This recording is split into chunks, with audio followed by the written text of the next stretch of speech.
Inside the Magic, show number 383 for August 5th, 2012.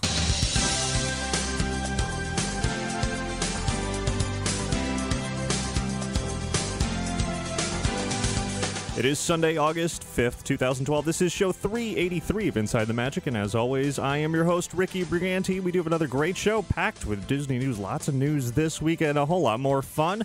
I do invite you to visit our website, of course, over at InsideTheMagic.net. There you'll find all of our podcasts, as well as videos, photos, news, articles, and plenty more. And if you ever have any news, tips, questions, comments, or anything else you want to send in, you can always send me an email at ricky@InsideTheMagic.net, or you can call and leave a voice message over at 407-494-4ITM. That's 4486. And now, let's get on with the show.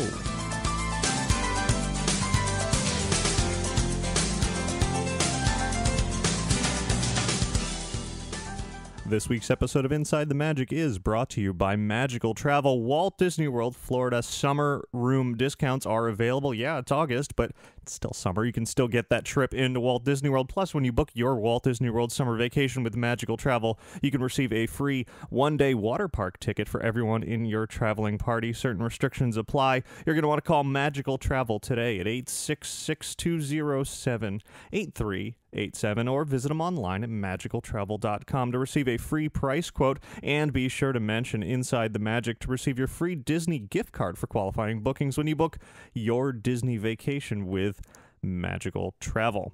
And by listeners and viewers like you, thanks very much for your donations, be it a one-time donation, recurring monthly donation. You can subscribe to all of that over on our website, as well as click through any of those affiliate links like Amazon.com and a number of other stores on the site. It all goes back to support the show, and I thank you very much for all of that support.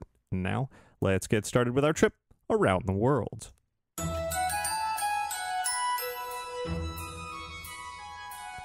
Last week on the show, I posed a question at the top of the show that basically asked if any of you would be interested in downloading the video version of the show, be it through iTunes or any other, RSS feed or any other podcast aggregator, and asked that you email me if you're interested in that. And I did receive a good number of emails, but not nearly enough to warrant the extra hosting that I'd have to be paying for, the extra time and effort and everything that would go into putting the video version available for download. It was in the grand scheme of things, with thousands and thousands of you either watching the show on YouTube or downloading the audio version, there wasn't enough of a response, at least at this point, to warrant making the downloadable video version. So for now, I'm going to hold off on that. If I get, several hundred more emails about it, then maybe I'll consider it. But for now, with the relatively small number of emails that I received, we'll leave it for just a YouTube version. Of course, the live version whenever I record it on Sundays as well, and then the downloadable podcast, the audio podcast, which has been Inside the Magic since the beginning anyway. So thanks for your responses on that. I also wanted to mention real quick here at the top of the show that it was wonderful for Inside the Magic to be included in a recent D23 member survey that went out. A lot of you have emailed me to let me know that D23 asked essentially a very long survey about D23 in general, Disney's official fan club. They were asking a number of questions about the fan club itself, as well as asked where do you get your Disney information from outside of official sources. And they listed, maybe 10 or 15 different unofficial Disney websites, and Inside the Magic was included in the list, and hopefully those of you who filled out the survey did select Inside the Magic. It's always great to be included in a list like that, and it's even better to let Disney know that we are a source of Disney news, information, entertainment, and all kinds of fun for all of you out there. So yeah, there's that. And one other quick fun note here at the top of the show before we jump into all the big Disney news this week is a few weeks ago, I'm pretty sure I mentioned here on the show, when I received an email from somebody interested in purchasing road cones, real road cones, as a result of coverage of Cars Land and the Cozy Cone and all of that. I guess they found us through Google somehow. This week, I received an even more interesting email, somebody who wanted to buy a radiator. Clearly, if you search Google for Radiator Springs and Radiator Springs Racers, and, well, I guess just radiators, then we come up, and yeah, Cars Land, I guess, can be credited for all of that. Maybe there's a side business out there for me to start selling Inside the Magic radiators and cones? Probably not. Anyway, so let's get into to this week's news, where the first biggest story of the week, there are quite a few big stories this week. So the first one is out here in Orlando at Walt Disney World, where Disney this week began offering Wi-Fi free wireless internet access at the Magic Kingdom, inside the Magic Kingdom theme park. Very, very interesting, sort of surprising addition here. It's been a few months since Disney added free Wi-Fi across all of the Walt Disney World hotels, and now that has extended to the Magic Kingdom Park. When you pull up a list of Wi-Fi hotspots, you'll see one called Disney-Guest in the park, and from there you agree to Disney's terms and conditions, and you will be connected to a Wi-Fi connection and free to browse, the browsing internet, surf the web, go on Twitter, Facebook, post your photos, etc. Definitely a good feature to have when a cell connection can be a bit spotty. And even more, Disney has revealed that they plan to roll this out to all 4 Walt Disney World parks, as well as Downtown Disney, by early 2013. So you'll be able to surf online in all 4 parks, at Magic Kingdom, Epcot, Animal Kingdom, and Hollywood Studios, and throughout Downtown Disney by early next year. However, don't always expect the fastest of speeds. Some have reported very fast speeds, like 10 megabit down, 8 megabit up, but others have reported very, very slow speeds, even slower than cellular connections, as low as 0.2 megabit per second down, which is very slow. So it really depends on how many people are using it, where in the park you are, and of course Disney has just recently rolled this out, so it's pretty new, and I'm sure they'll work on improving it over time. But there's really more to this story than just the fact that you can access Wi-Fi internet in the Magic Kingdom. There's a good reason for Disney offering that. Not only is it a perk for going to the parks and just enjoying, but it's going to tie into the NextGen FastPass system and a new mobile application that Disney just released called My Disney Experience. Now, we've talked about the NextGen FastPass system in recent weeks, and Disney's actually going to be testing this again coming up in just under a couple of weeks. It begins August 14th, running through August 20th will be round 2 of NextGen FastPass testing, and this is where you're going to be able to sort of pre-book FastPasses, use a special card, go around to attractions, just tap it along a little Mickey-shaped circle, and it'll retrieve your FastPass, and you'll be able to go and enjoy your attraction. And there's a whole bunch of sort of back-end things that Disney is working on to increase the, or better the guest experience in general. And they're tying this all into something called My Disney Experience. Now, all the details of this, of course, aren't out there yet. Disney is slowly testing this piece by piece over time. And the latest addition to that, in addition to the in-park RFID-based FastPass system, is this new app called My Disney Experience. Now, on the surface, this doesn't look like it's related at all. It looks like it's essentially building on the basics of the Mobile Magic app that's been around for quite a few months now. It started, I think, on the Android devices, got ported to iPhone in a partnership with Verizon over the years. Well, now Disney's kind of branched that out into this new iOS app, My Disney Experience. It's for iPhone, iPod Touch, and iPad as well. And when you launch it, you're first presented with a map of Walt Disney World. That gives you a chance to explore the different parks, and of course it offers really useful information throughout all of Walt Disney World's parks. And I should emphasize that this My Disney Experience app for now is Walt Disney World only, whereas the Mobile Magic app is both Disneyland and Walt Disney World. I've heard that there will be a version of My Disney Experience for Disneyland debuting sometime in the coming months, but for now, this free app is for Walt Disney World only. And it offers information like park hours and, more importantly, ride wait times. So if you browse to each individual attraction, you can see the wait time right at that moment. And unlike Mobile Magic, this new My Disney Experience app does not seem to be restricted to having to be located in the park for it to come up. Mobile Magic offered sort of a generalized version of the park wait times when you were outside the parks, and you had to be inside the park to get an accurate wait time. Well, that's no more with My Disney Experience. You can pull it up from anywhere and see what the wait time, the official wait times are throughout Disney's parks for rides and shows and attractions and all of that. Definitely a wonderful feature to have to sort of plan your vacation, plan your, which park you going to, what time of day, even for locals, for me to be able to pull it up and say, hey, wait times are really low at the Magic Kingdom today. I'm going to go out and have some fun. Of course, in addition to that, you can also make dining reservations very easily via this app. You can simply navigate to various types of cuisine, or if you know specifically what restaurant or area you want to go to, you can make that reservation right there from the app. You don't have to send an email or talk to anybody. It'll pull up what times are available. You tap it, and it's linked to your Disney online account. Now, what's particularly interesting in this My Disney Experience app is the way that it is somehow going to tie into this whole NextGen FastPass system. There's one screen that I noticed while navigating through that said, sign in to see FastPass return times. And it wasn't activated yet because, well, there's not really a great way to do that. And there's a picture of a Mickey hand pushing that glowing Mickey, three-circle head inside the bigger circle, which has been the indication, the sort of symbol for all of these RFID systems, the next-gen systems that Disney has been working on, be it the turnstile free entry that they tested a number of months ago over at Epcot, or more recently, the next-gen FastPass system at the Magic Kingdom. How exactly this app is going to tie into everything is unclear at this point.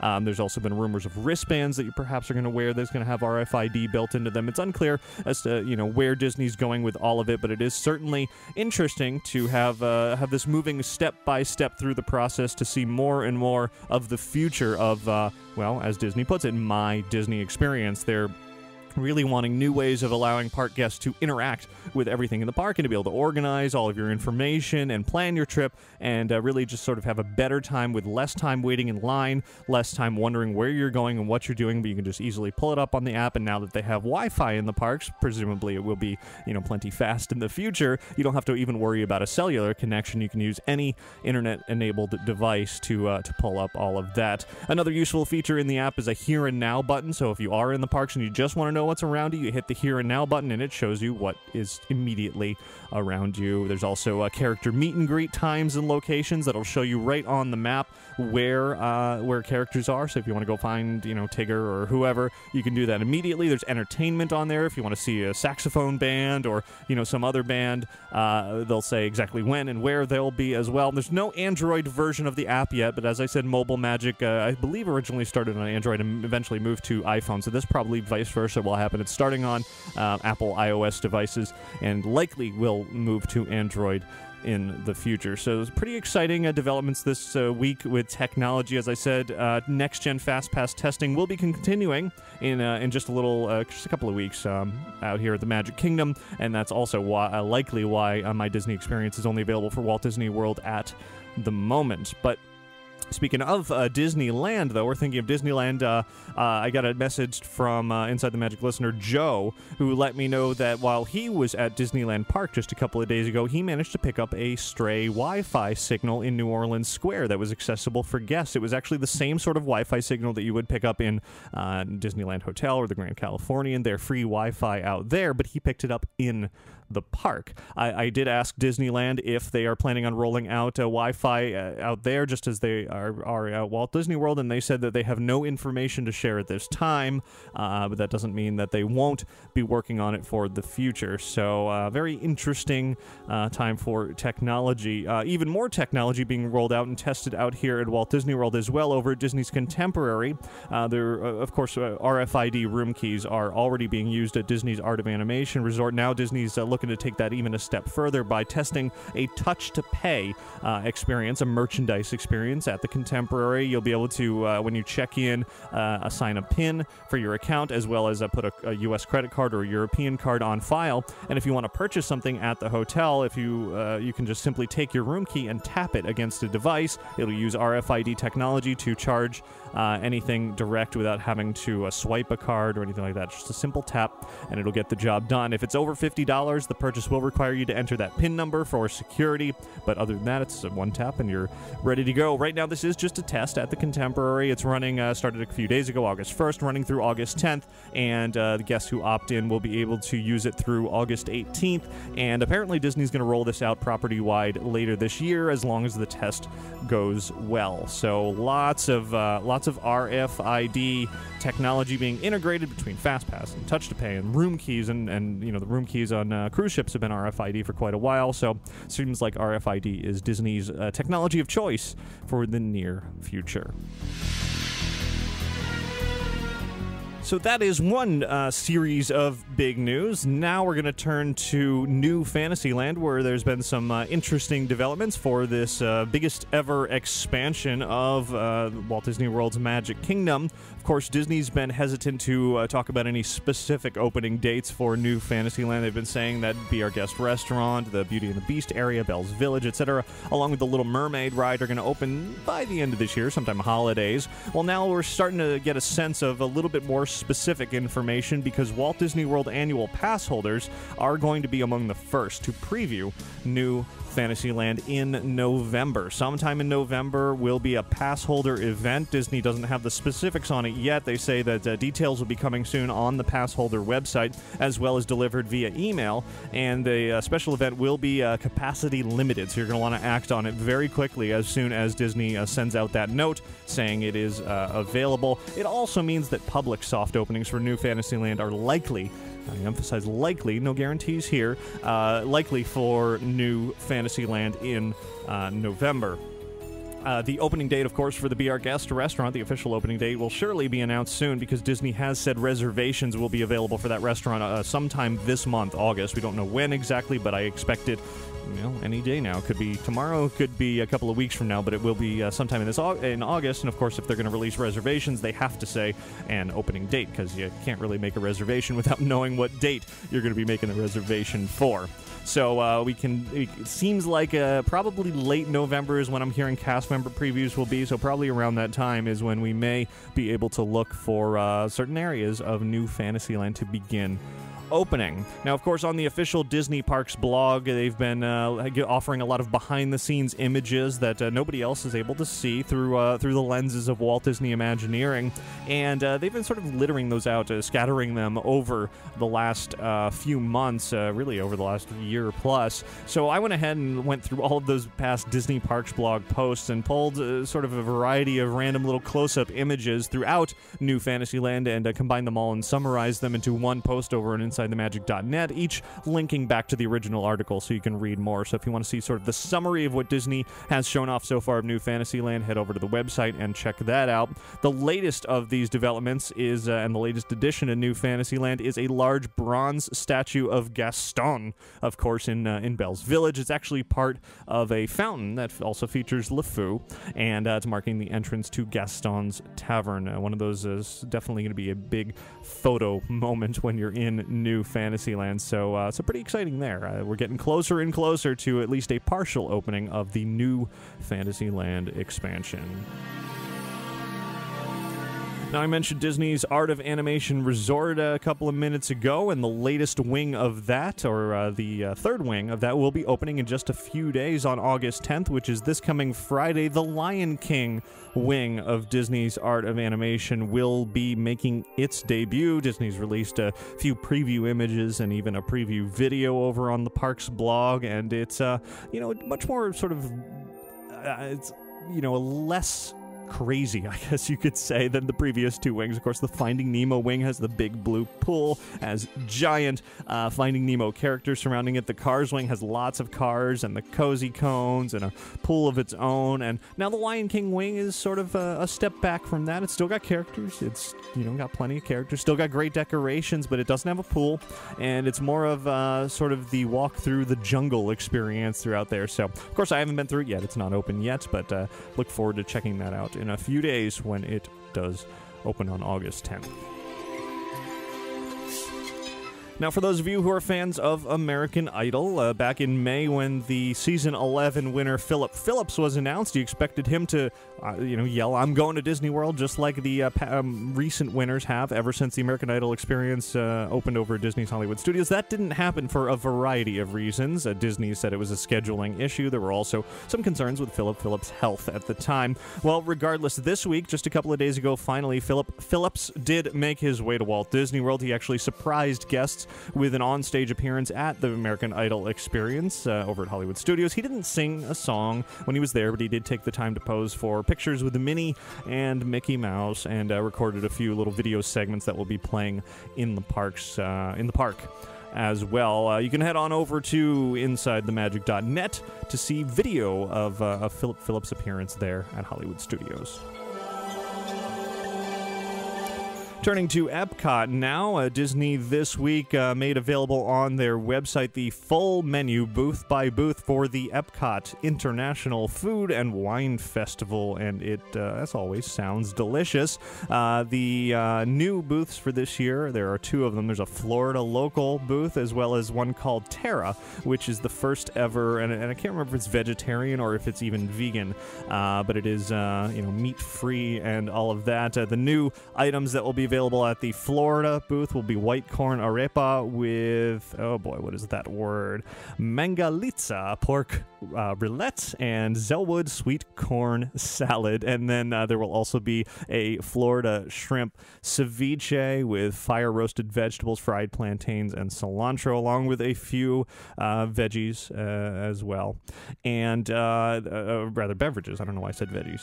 Probably looking ahead here. Beverages as well at the Florida local booth. Then over at the Terra booth, which again is either vegetarian or vegan, it has a variety of meat-free options, including the Trickin' Chicken Curry, and chickens with an apostrophe N because it's not real chicken, of course. That has basmati rice and Gardein chicken breast, or Gardein chicken breast. Anyway, chili Colorado with house-made chips and cashew cheese with beefless tips will also be available, as well as a chocolate cake with passion fruit sorbet and coconut foam. So that's some of the new items for this year's Food and Wine Festival. Of course, there will be a number of other new items throughout the rest of the booths as well. You can check this week's show notes for the link to view all the menus, and be sure to have a napkin handy because you'll probably be drooling by the time you're done reading them all. I'm really looking forward to it. It starts in a little bit over a month from now, actually toward the end of September, really, and runs through early November. Turning our attention to downtown Disney now, Splitsville is still under construction in the former home of the Virgin Megastore, and this week Disney revealed some new concept art showing what the interior of Splitsville will look like. It looks about what we expected from seeing other Splitsville locations, but it shows really specifically how the former Virgin Megastore location is being transformed into this bowling alley plus place to hang out and eat and drink and socialize, and of course play some bowling as well. There's going to be a downstairs area as well as an upstairs area. That escalator's still going to be in there. You'll find various small, 1 or 2 lane bowling alleys scattered throughout there. And of course, we've talked about Splitsville here in the past. That's opening a few months from now. I don't think the specific opening date has been set yet. There were, to head over to Disney's Animal Kingdom now, there were some rumors this week that Avatar activity finally has begun over in the Camp Mini Mickey area. Of course, Disney has not announced or confirmed that is indeed where Pandora or Avatar Land, or whatever you want to call it, is going in, but it seems highly, highly likely that that is indeed where Avatar will be built, or the Avatar Land will be built, and apparently that area was roped off for a brief amount of time one of the mornings this week. And there were rumors that Tom Staggs and Joe Rohde and a few others were in the area checking it out. There were rumors of sight balloons flying in the sky, seeing heights of various potential attractions for the future, how you would see it around the park. Anyway, it is all rumors at this point, but we'll see if Avatar begins any kind of a groundbreaking in the near future. It's been another exciting week in announcements to turn our attention away here from Disney over to Universal Orlando. Another exciting week in announcements for Halloween Horror Nights. The latest haunted house announced for out here in Orlando is from magicians and comedians and entertainers Penn and Teller, confirming the rumors that we first shared back in February. This will be the fourth maze announced for Halloween Horror Nights out here in Orlando only, not in Hollywood this time. It's called Penn and Teller Nuked Las Vegas, and Nuked is spelled Newkt, KD, and that's a play on sort of New Vegas, and I think the storyline is going to be somehow involved with Penn and Teller trying to sort of make over Vegas, and everything going horribly wrong when they have a new trick, magic trick involving a nuclear warhead, and somehow they managed to blow up the city, and it's all going to be in 3D, actually. And rather than me telling you all about it, I do want to share this fun little video that Penn and Teller, who were here in Orlando, put together for Halloween Horror Nights for Universal Orlando. I normally wouldn't share this sort of thing on the show, but it is Penn and Teller, and they are always absolutely hilarious. So take. Hi, I'm Penn Gillette of Penn and Teller, and I'm at Universal Orlando, where we're part of their whole Halloween thing. We have our own house called Penn and Teller Nuked Las Vegas, and we helped design it with the Universal cats. And the most important thing is when you come here, don't know anything about it. You don't want to know anything about it at all. It all has to be a surprise. Like, you put on these 3D glasses when you go in, and the first thing that jumps out at you is like this fat, like Elvis. There's an Elvis there, and there's also a dealer, and there's all these waitresses that have the crooked mouths, and they're jumping out from the wall. Ooh, sounds like he was saying too much. But there you go. That's Penn and Teller Nuked Las Vegas, coming to Universal Orlando's Halloween Horror Nights. Of course, Universal Studios Hollywood couldn't be outdone. They had an announcement of their own, not quite as exciting about as the Penn and Teller house. They just announced that the La Llorona maze will be returning to Universal Hollywood, not to Orlando. So a bit of a difference there. Finally, after the first 3 mazes across both coasts events being identical, they're going to be sort of parting ways here as of now, and we'll wait and see. There's supposed to be, I think, 7 houses total for Horror Nights out here in Orlando, so probably 3 more to announce, and of course scare zones and shows and all that kind of stuff. So looking forward to hearing more and more of that. Continuing with the Halloween theme outside of Disney, it looks like Legoland Florida is going to get into the Halloween fun with their first ever Brick or Treat event on Saturdays and Sundays in October. As part of the event, there will be an overlay of their Miniland USA area featuring ghouls, ghosts, and goblins scattered throughout this, of course, area with tens of thousands of Lego bricks creating cityscapes. In addition, there's going to be a world's largest Lego jack-o'-lantern trick-or-treating, brick or treat trail, costume contest, build your own Halloween-themed Lego model activity station, and all of that is included with admission to Legoland. Now let's turn our attention over to Anaheim, to the Disneyland Resort, where there's been even more exciting and fun and surprising news this week, where Disneyland has offered a further look at Fantasy Faire, which is the project that's being constructed next to Sleeping Beauty Castle. It's going to be the future permanent home for Disney princesses. It will be debuting in spring of 2013. Of course, this is taking place of the former Carnation Plaza Gardens. There will still be a stage, which the new model shown off from Walt Disney Imagineering, courtesy of the Disney Parks blog, shows a tent and an area where they will still hold swing dancing just as they always have, but now it's in shades of pink and purple and white and doesn't have that whole red motif as it used to, but it is going to further the Fantasyland theme outward and alongside Sleeping Beauty Castle. In addition, Disney has announced there will be a new live entertainment experience for the Fantasyland Theater, where the Princess Fantasy Faire currently is, and that means Princess Fantasy Faire as it exists today will be closing permanently on August 12th in just a week or so. So if you are a fan of the Princess Fantasy Faire, you want to head out there ASAP before Fantasy Faire is going to come in the future. In the transition between the two, the Disney princesses will still be available for meet and greets. They're going to be in the It's a Small World area until Fantasy Faire opens next year. And Voices of Liberty, of course, debuted just a few weeks ago in June at Disneyland. The first time that singing group from Epcot has had a version over at Disneyland. They didn't actually move to the other side of the country, but they have had another version of that. But anyway, it's not going to last very long. Apparently, Voices of Liberty at Disneyland is going to be ending its run in the middle of September. So it's a summer-only entertainment offering. If you are hoping to see them at Disneyland, you want to get out there ASAP. Now, we've talked about the Glow with the Show Mickey Mouse ear hats in the past. Debuted in the midst of all the Cars Land and Buena Vista Street excitement at Disney California Adventure. These are the technology-filled Mickey Mouse ears that light up in sync with a World of Color, also Mad Tea Party, and also do some special things in Cars Land. And Disney's looking to expand it even further. Well, Disney this week finally offered some information behind the technology that makes these ears do what they do. Disney Creative Entertainment Technical Director Chuck Davis revealed that they are, these LED-based hats are controlled by infrared. They're not any other technology. That is the base control infrastructure, as he put it.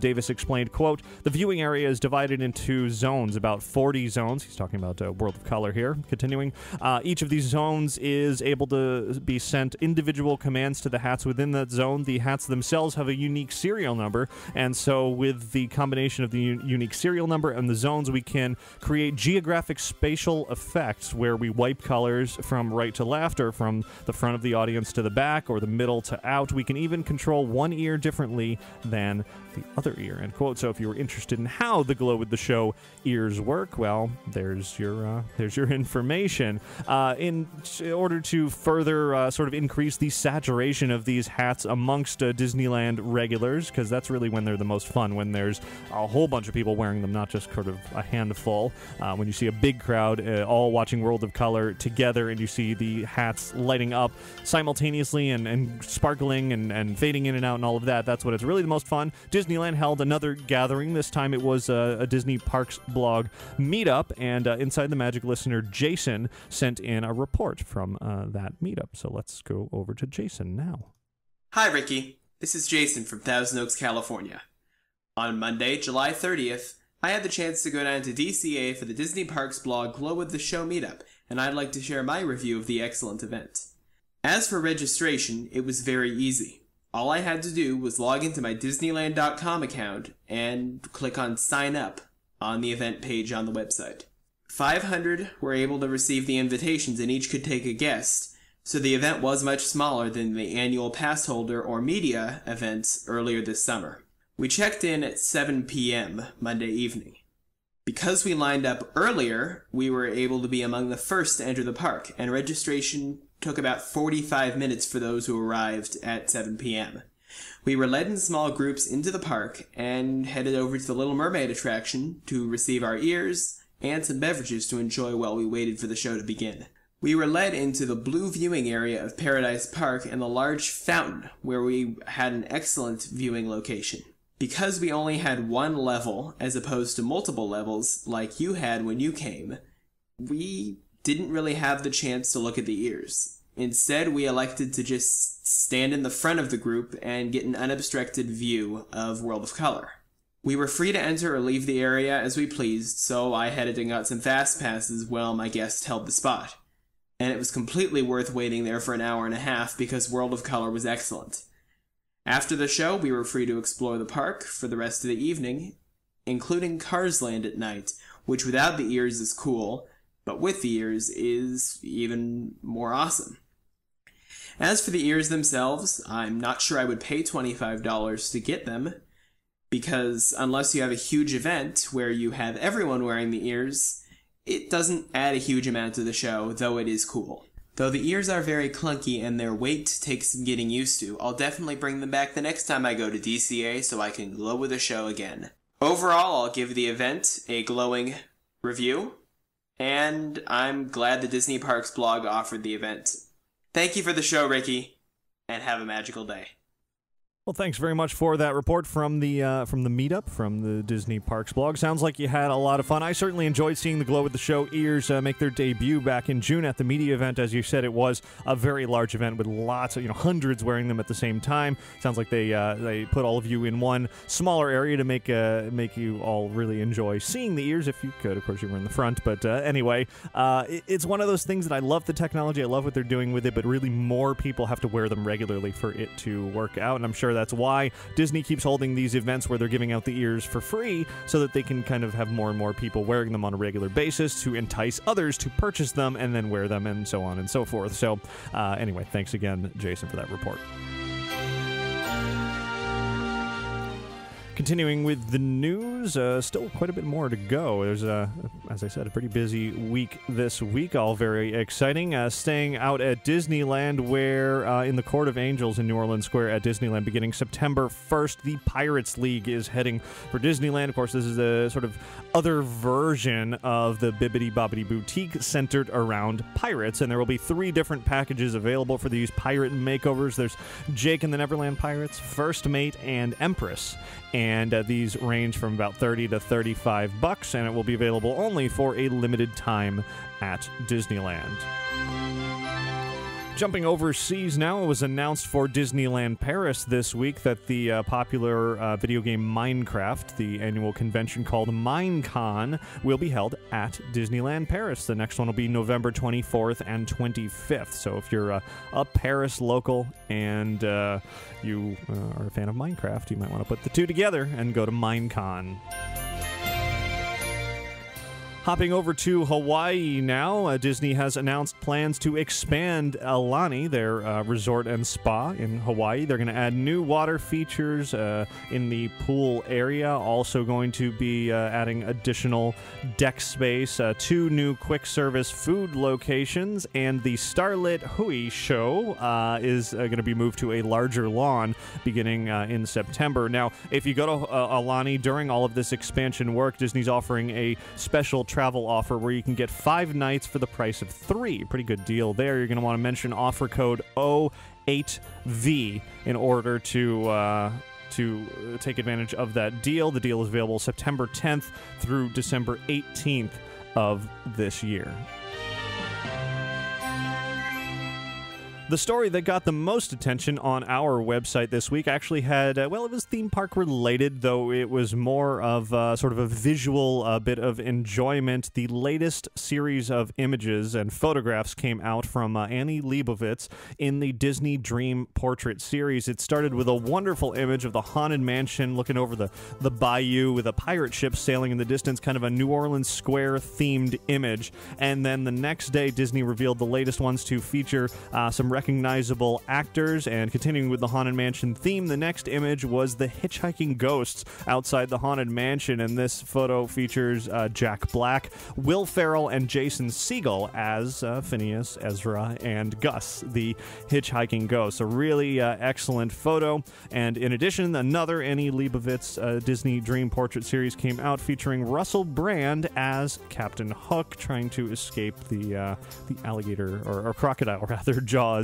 as Captain Hook. So always great to see these photographs. They are really stunning images that will be appearing in a variety of magazines throughout the fall issues of a number of magazines that unfortunately they don't make these available for purchase. They're not posters. There's no book of them, though I would imagine they would make something like that available in the future. For now, it's just magazine inserts coming up in the fall. You can head over to InsideTheMagic.net to see a complete photo archive of all of the Annie Leibovitz Disney Dream Portrait series photos up until this point. It's been something I've been working on for months and months and months. Every time new images come out, I add them to the archive, and it was a huge draw of people to our website this week. Tens of thousands of people looked at the complete archive. It was an unexpectedly large number of people, actually. I also added some behind-the-scenes photos of the shooting of these of new images, as well as some photographs behind the scenes as well. So just search for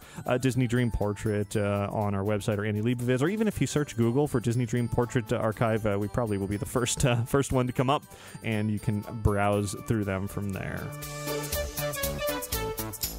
And in the world of movies, the latest casting has been announced. It seems still unofficially. It seems like Disney, for whatever reason, refuses to sort of admit or acknowledge any of the officialness about this movie called Saving Mr. Banks, which is Disney's going to be Disney's movie about the making of Mary Poppins. I previously mentioned casting for, of course, Walt Disney, played by Tom Hanks, and Richard Sherman. We said last week. Well, now Robert Sherman, the other half of the Sherman brothers, is going to be played by B.J. Novak, one of the stars of The Office. So pretty interesting casting there. We're going to have both the Sherman brothers and Walt Disney, and who knows who else, what other real-life characters will make it into the film that, again, has not been officially announced by Disney yet, but is in the works.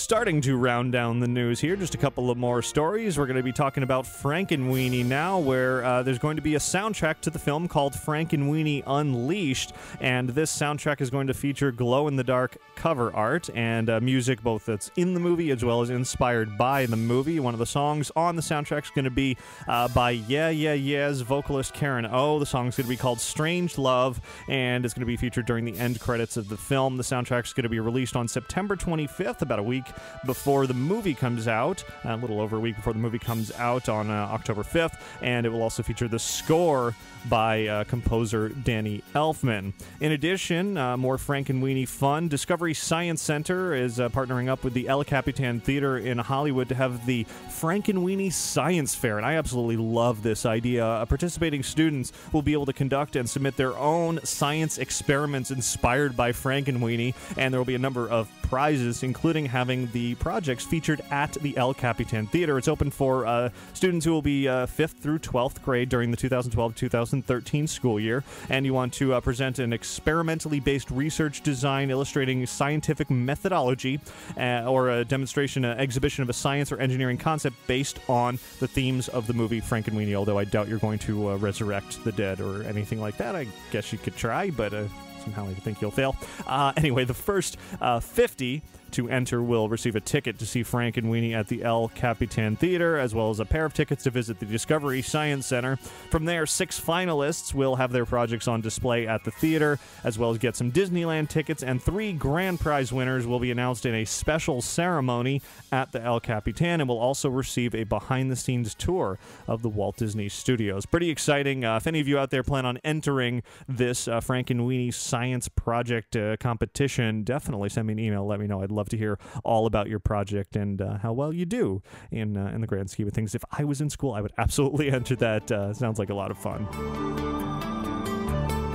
And finally, we have TV listings from Kirby over at bartlett-sloan.net/TV. And on Sunday, August 5th, which is today, from 9 p.m. to 11 p.m., 2 hours long on ABC, is Extreme Makeover Weight Loss Edition. And part of this show is going to be featuring Disney California Adventure and a ride on the California Screamin' roller coaster. So tune in on ABC to check that out. And that is it for your news from around the world this week.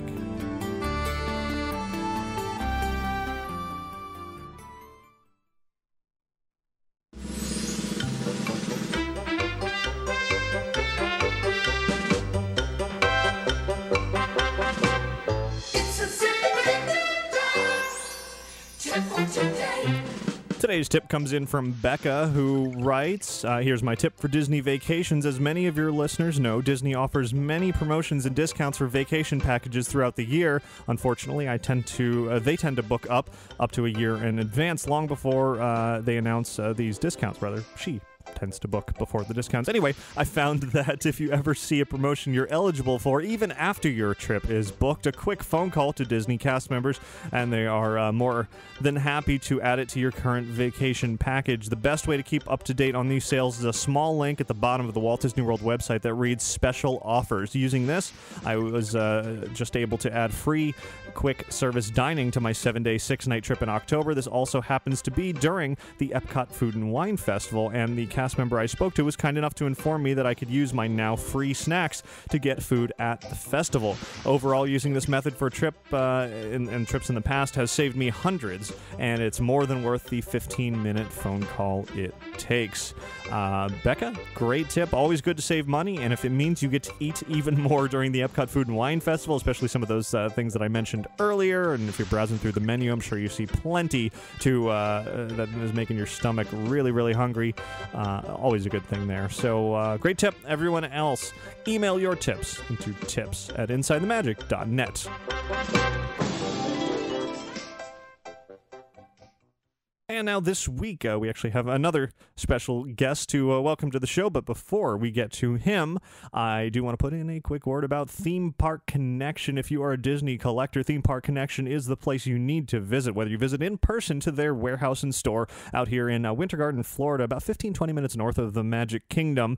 They're open all the time, weekdays, and you can browse through hundreds, thousands, really, of items that are not only regular Disney collectibles you might have seen in a store from the past or even present, present, but also some rare things you never would have seen in a store before. In fact, you may have seen them in the theme park. Signs, costumes, props, things from years and years ago that they've managed to acquire from private collections, straight from Disney often, when they remove things from the parks, and they end up at Theme Park Connection. If you can't make it out to their store, or you just want to see even more items, then visit their website over at themeparkconnection.com. They do have a store online via eBay where they sell plenty of items as well. They're listing new items all the time, and you'll be amazed what you find in the world of Disney collectibles there. So again, check them out over at themeparkconnection.com.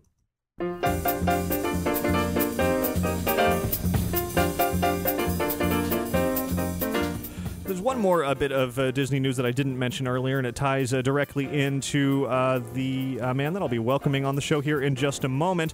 Following a sold-out 6-city tour that was known as the D23 Disney Fan of Bursaries celebration, D23 has announced even more cities that will be available in the Fan of Bursaries tour in September and October. There are dates now announced for Philadelphia, Seattle, Dallas, and Atlanta, with tickets going on sale Wednesday, August 15th for members of D23, and then remaining tickets will be available on Thursday, August 23rd. So if you liked what you heard about when I was talking about the Faniversary recently, when I attended it here in Orlando or a few months ago, when we were talking about the very first one out of the Walt Disney Studios in California, you got 4 more chances to enjoy that event. Now, of course, even sooner than that, coming up next weekend, August 11th through 12th, is the latest installment in Destination D, which has been featured twice already, once at Disneyland, once out here at Walt Disney World. Now it's hopping back to Disneyland for even more fun. And to talk about that and a greater picture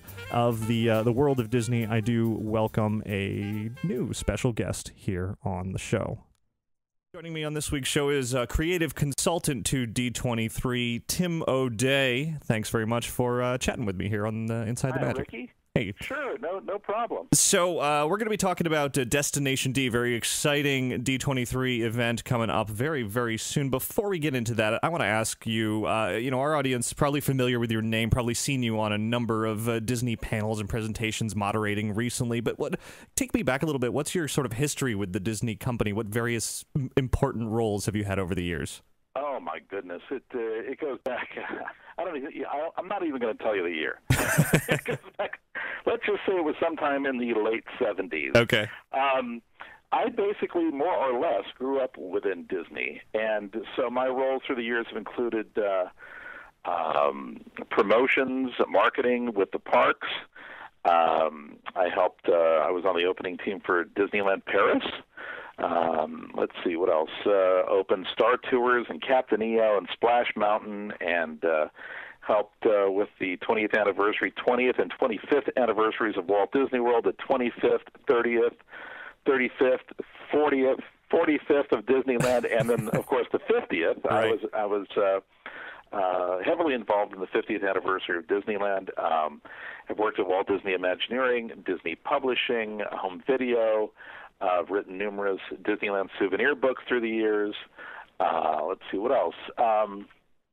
Been interviewed from a lot of the bonus features for DVDs, helped establish Disney Auctions,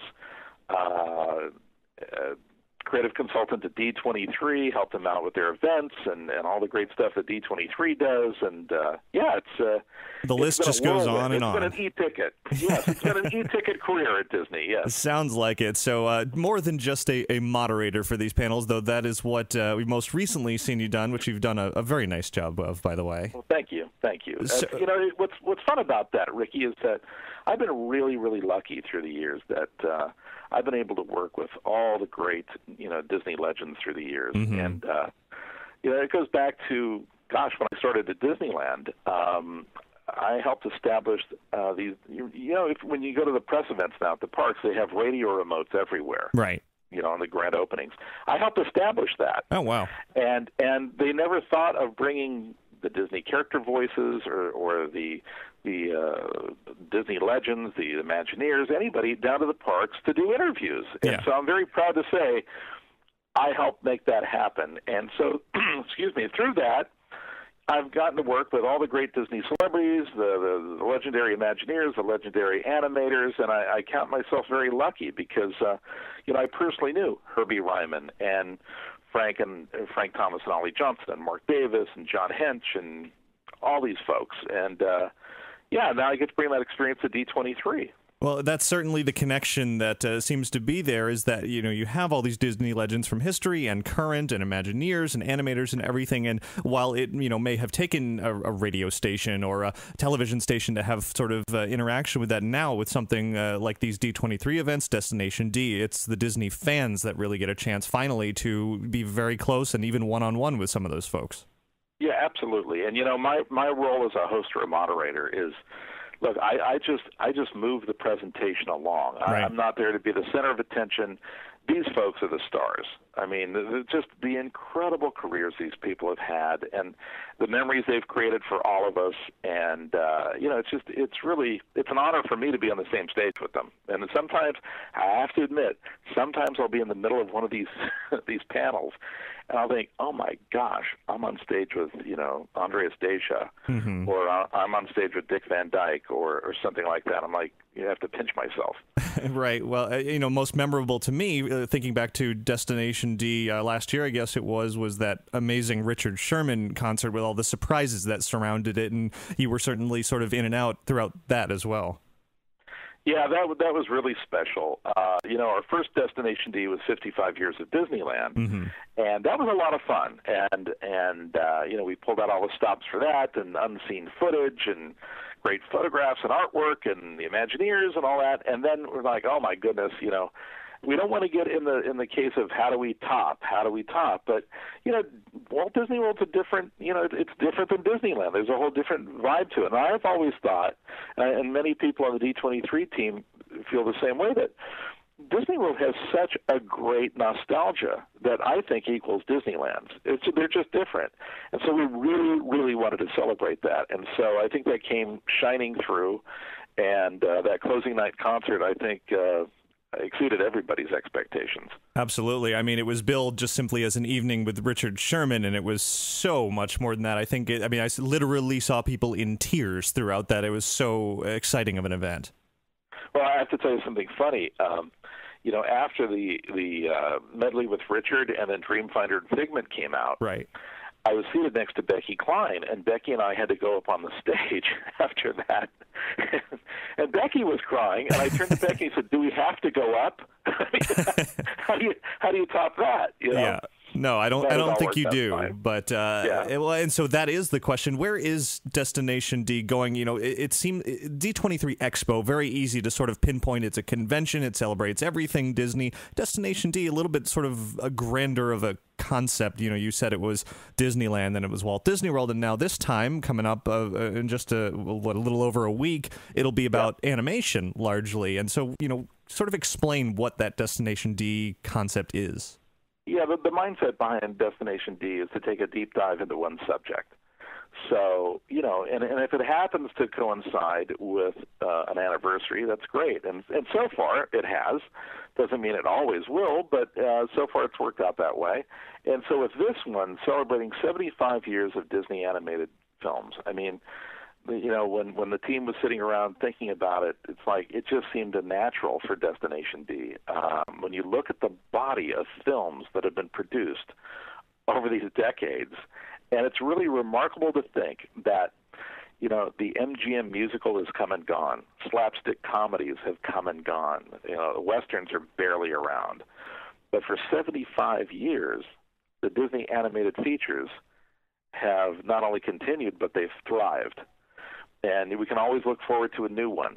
And it's really a very, very special film library that needs to be celebrated, and that's exactly what we're doing with Destination D. We're pulling out all the stops, and I think it's going to be a really, really fun, and I don't mean to sound cliche, but it really will be a once-in-a-lifetime experience if you're a Disney animation fan, because, we're gathering together these tremendous talents. And just for fun, it's the publicist in me. I was kind of gathering up thinking, if we tallied up everybody's careers that are going to be in this event, what would it come out to? And it's like over 500 years of Disney animation experience.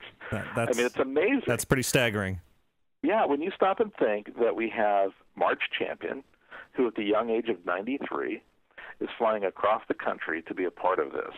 We have Dick Jones, who's the voice of Pinocchio. And Dick, I hope he doesn't hurt me for saying this. I think Dick is 85. He's our oldest Disney voice talent. Mm-hmm. You know, it goes back to 1940. You know, we have the tremendous Disney animators and artists of today, and you know, you're going to get to see sneak previews, exclusive sneak previews of Wreck-It Ralph and Frozen. Walt Disney Animation Studios have really pulled out all the stops. You know, we've got Don Hahn and Dave Bossert showing you the greatest Disney animation that never was, and it's really going to be, again, a once-in-a-lifetime experience. Yeah, I think that's really interesting. I was just at San Diego Comic-Con a couple of weeks ago, and of course that's always, you know, big event of showing previews and exclusive sneak peeks, and with no D23 Expo this year, Disney certainly had a large presence there and got to see a few of those things, but you mentioned Frozen, that wasn't even, you know, covered at Comic-Con, and more of Wreck-It Ralph, and it's certainly exciting to not only go into that history, which everybody knows very well but is still excited about, but also to sort of get that peek of the future of Disney animation. Oh, absolutely. I mean, I think you can't just look at the past. You've got to look ahead. And there's, you know, as you'll see in the presentation, there are some very, very exciting things happening with Walt Disney Animation Studios. It's, you know, it continues to thrive and create new characters, new stories. And, yeah, it's going to be a great presentation. And, you know, it's fun is that, you know, we're kind of covering the gamut of all Disney feature animation. You know, there'll be films that we concentrate a little bit more on than others because, you know, some films you've already heard a great deal about. But of course, we're going to top it all off with Snow White. You know, the one that started it all. That's going to be our finale presentation on Sunday.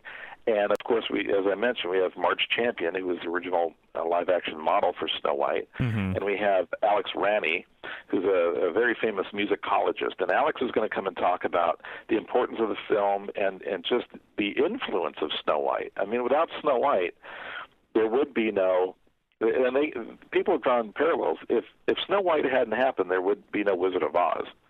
Wizard of Oz was MGM's answer to Snow White. And, you know, and you would have the Disney feature animated musicals. And then, of course, we have Gabriella Colicchio, the new CEO of the Walt Disney Family Museum, who'll come and speak a little bit about their new upcoming Snow White exhibit. And she has a real kind of special announcement for D23 members, which will be fun. And we have a lot, just like Walt Disney World, we have a lot of little surprises, you know, sprinkled throughout all the presentations. So I'm saying to everybody, don't miss a presentation or you might miss out on something. That was going to be my next question, because it is a long couple of days, you know, beginning to end. I remember sitting over at the, I guess it was the Contemporary for The Last Destination D, and just, you know, getting in there in the morning early and then not leaving until, I don't know, 6 or 7 o'clock at night, basically stuck in my chair all day, but I say stuck loosely because it was highly entertaining throughout. And so you do recommend just kind of go with it, go with every presentation, take it all in. Absolutely. And the other thing is, now, we do listen to the feedback of the guests. I want to point that out. We do read those surveys that come back. Mm-hmm. And because of that, we have established lots of breaks in the morning and the afternoon. Good. So it's not just sitting. Right. We're actually going to have 15-minute breaks in the morning and 15-minute breaks in the afternoon. Because, you know, it's kind of unnerving to be giving presentations and have a lot of people in the audience have this very anxious look on their face. I'm sure, yeah. Yeah. So yeah, it's certainly a full day experience. And this one, you know, we cap each day with a great concert. And, you know, Dick Van Dyke and the Fantastics was a huge hit at the Expo. Yeah, definitely. And we knew that a lot of people who wanted to see Dick Van Dyke and the Fantastics didn't get that opportunity because it sold out so quickly. Mm-hmm. So this is an encore performance. So we hope some of the folks who didn't get to see him at the Expo get to see him here. And then to cap off the entire event, basically the grand finale, is Disney legend Alan Menken, who, you know, Alan doesn't do too many concert appearances. Right. So especially on the West Coast. And so this is very, very special to have Alan here and to look at, you know, just the breadth of work that he and Howard Ashman and his other collaborators have done through the years. I mean, it's amazing. you know, and you can kind of thank Alan Menken for keeping the musical alive, you know, and sure, yeah, that's going to be great. Do you think, like the Richard Sherman evening, there will be some surprises in store for the Menken concert? I'm not sure about that. There, like I said, there might be some surprises throughout the presentation. Sure. So stay tuned for that. But Richard actually is coming. Oh, okay. Richard said he would not miss this. He's very good friends and admires Alan Menken a great deal, and so he said he wouldn't miss this. So Richard will certainly be there, and a few other legends who are not participating in presentations actually contacted D23 and said, "I want to go to this." So they'll be in the audience too. Yeah. So that's really really fun, and you know it's really quite humbling when you see everybody wanting to be a part of it. And I think guests are going to walk away and they're going to say, you know what, I was there when. You know, just like they did for the Walt Disney World event. I mean, people talked about that. They're still talking about it. Definitely. You know? And, you know, one of the things about, you mentioned sort of listening to guest feedback, and I know a lot of people were sort of frustrated with the restrictions on no video, no recording. You know, people who weren't there wanted to see these amazing things that happened, and, you know, maybe they couldn't get a ticket, maybe it sold out, maybe they just couldn't make it. Are there any changes to that this time around, or is it really just being billed as you have to be there to enjoy this? Yeah, you more or less have to be there to enjoy it. Yeah. It's, you know, as you can imagine, there are lots of considerations in regard to videotaping and photography and all of that. So we need to stick with that policy. But I can guarantee you that if you come, you'll have a very very memorable experience, and it's going to be a lot of fun. And of course, you know. It's at the newly remodeled Disneyland Hotel. I don't know if you've seen it, but you know it looks great. It absolutely does. With everything, and then of course, you know the reimagineered Disney California Adventure. So I think it's going to be just a terrific overall experience for everybody. If you're a Disney Animation fan, if you're a D23 member, you're going to love it. I have to. Oh, and by the way, Ricky, one thing I do want to mention. I did get a sneak peek at some of the merchandise that's going to be offered. And it's pretty cool. There's one item in particular that if you're a Disney Animation fan, I saw it, they were in a meeting, and I saw it, and I said, I want one of these. It's that good. So, it is. It's great. There's one commemorative piece that I looked at and went, oh, wow, got to have that. So I'm not going to let the cat out of the bag as to what that is. But I think if you're a Disney Animation fan, you'll instantly know what I mean. Well, you know, no Disney event would be complete without plenty of nice merchandise to buy. Sure, of course. I look forward to it, you know. And so, I do wonder, after all this is sort of wrapped up at the end of each day, how swarmed Trader Sam's is going to be with everybody at the Disneyland Hotel.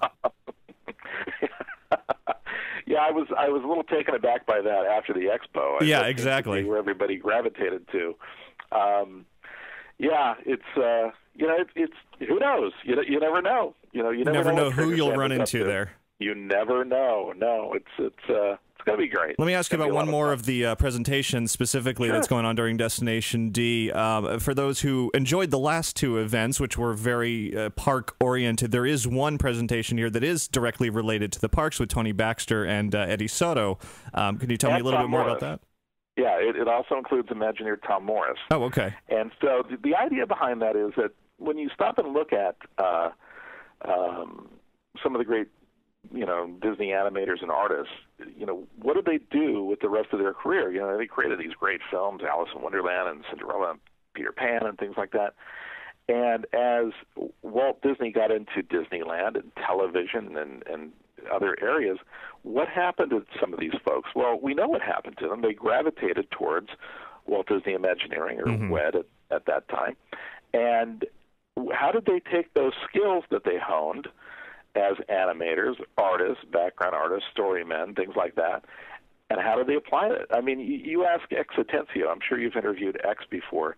You know, he was a storyman. He wasn't a songwriter, right? But here he is. He's plopped in the middle of Walt Disney Imagineering. Said, you know, write a song for a pirate ride. You know, what? Write a song for a scary house. Yeah. What? You know, they didn't even have names back then for the attractions. Yeah. So So that's what this explores, and some of the greats. I mean, John Hench, Herb Ryman, Mark Davis, Claude Coates, Mary Blair. They took those talents and contributed to the creation of the great Disney theme parks and attractions, and that's evident throughout things like It's a Small World and Pirates and Haunted Mansion, and some Claude Coates and Mark. I guess all of them actually did their own painting on the side. They have their own styles, and so we're going to explore that. And all of them. Tony Baxter, his mentor at Imagineering was Claude Coates.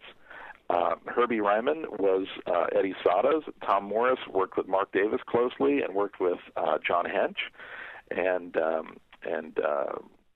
so we'll talk about all of that. And that's one that I'm looking forward to. That's going to be a lot of fun. We found some footage, particularly of John Hench, that nobody's seen in quite a long time. It's very rarely seen. It was only broadcast once, and it's a very sweet piece of video.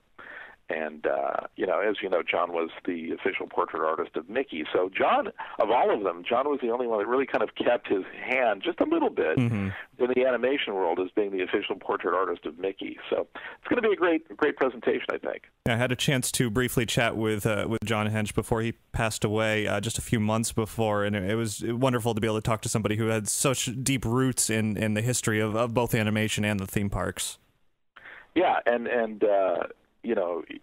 people go, John Hench. If you're a Disney fan, you kind of don't know what John did, but he was kind of the resident philosopher and color stylist for Imagineering. And then John, I'll tell you a quick funny story. I worked with John on the 70th birthday portrait of Mickey Mouse, and when he had the portrait completed, I said, John, next Monday, I'd like to come in and bring a photographer, and we'll take some official portraits of you with, some shots of you with the portrait. And he goes, okay. So I got to Imagineering and went to John's office at the scheduled time, and I said, John, are you ready to do the pictures? And he said, you know what, shoot. He said, I forgot we were shooting this today. He said, can we reschedule for early in the afternoon? And I checked with the photographer. I said, yeah, that's fine. So he said, come back at 1 o'clock. I said, all right. So I come back. John went home during lunch and changed his clothes, so his clothes would complement the portrait. And I thought that was great. Yeah. So. Yeah, definitely. I mean, he's, the sort of notoriety is that, he had, 20 different shades of white that he could use. Yes. So. Yeah. And, and all the participants on that panel, Eddie Sato, he was the main designer on the beautiful Main Street at Disneyland Paris, and worked with Herbie on early designs for that. Tom Morris oversaw the creation of Fantasyland at Disneyland Paris, so he really had to reference the Disney animated feature films. And of course, Tony Baxter, working closely with Claude, picked up on all of Claude's talents and skills as how do you create the setting? They all had their specialties. Claude created the settings and the backgrounds. Mark created those great little vignettes of, little comedies, if you will. Right. Mary had her abstract colors, and John had his colors, but he also had his bold designs with the design of the monorail and the Space Mountain and things. And yeah, they all brought these talents from feature animation to Imagineering, and I thought that was kind of a neat subject to explore. Definitely, and of course our audience also recently heard me chat with Tom Morris while riding Radiator Springs Racers a few weeks ago. So I heard about that. That was very entertaining, very difficult interview, of course. So screaming our heads off while riding around, but that means everybody will be able to see even more from him coming up next weekend. So tickets coming up, tickets available over at the D23 website. Yes, you go to D23.com, check it out there. You can always the best place to find information on D23 is D23.com and the D23 Facebook page. Excellent. Tim, thanks for joining me here. Looking forward to hearing all about Destination D and all the many D23 events to come. Great. Thanks, Ricky.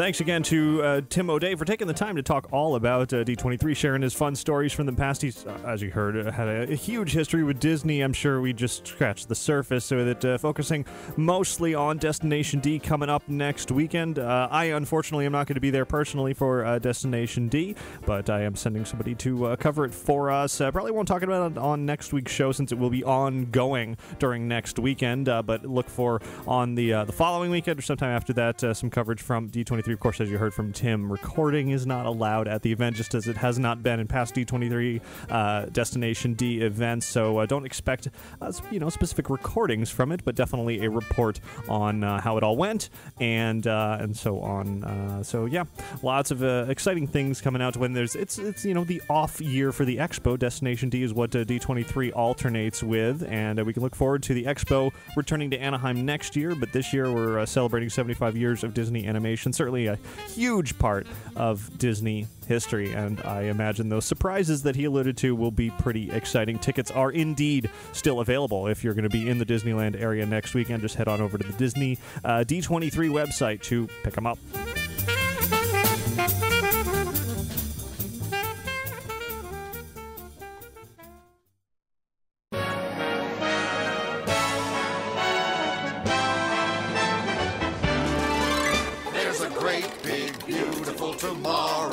Actually going to wrap up the show here, an hour and 10 minutes into it, because we had so much news this week, and then that great conversation with Tim ran out of time for listener feedback. But I do have an absurd number of emails to share. I think I'll be devoting a large portion of next week's show to simply catching up on listener feedback. I'm just scrolling through it now, and I've got well over 20 emails and a voice message as well to get through. Plus, I think I'll be welcoming back Skipper Ben next week, hopefully, if our schedules work out. It's always tough to figure out exactly, but we've got some great ideas for some fun segments to sort of reintroduce him and perhaps Princess Lisa as well back to the show. So stay tuned for all of that. If you do attend next week's Destination D event, I'd love to hear your take on it, whether you enjoyed it, what you enjoyed, maybe what you didn't even enjoy.